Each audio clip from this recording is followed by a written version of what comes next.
Volves in the Pulpit the Chefherz secret opening Szene a Vibrant Sunday morning in Nairobi. The camera pans across Hope God Church, a large, well-known congregation. Worshippers fill the pews, swaying to the choir's music. At the pulpit stands Pastor Elijah Omondi, a charismatic preacher in his mid-40s. He speaks passionately about holiness and family values, his deep voice echoing in the packed church. Among the congregation, we see Naomi, a young woman in her early 20s, hanging on to every word.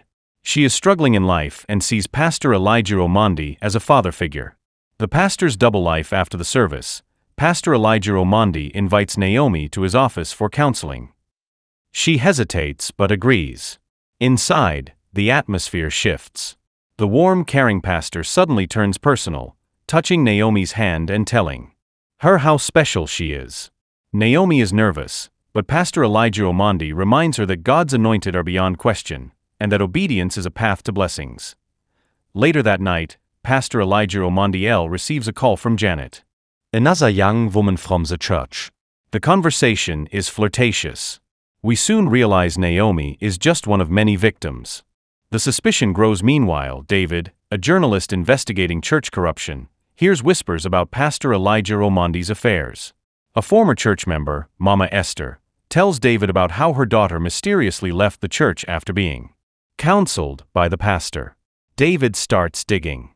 He speaks with former members, uncovering a pattern: young women disappearing from the church, some moving away quietly, others too scared to speak. The breaking point.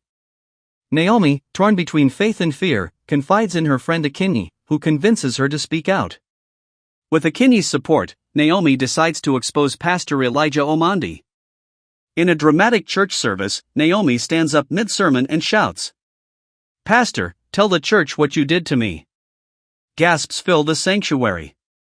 Pastor Elijah Omondi stares at her, sweat forming on his brow. The congregation watches in shock, waiting for his response. Cliffhanger ending. Will Pastor Elijah Omondi confess? Will Naomi find justice? Or will the pastor use his power to silence her like he did to others?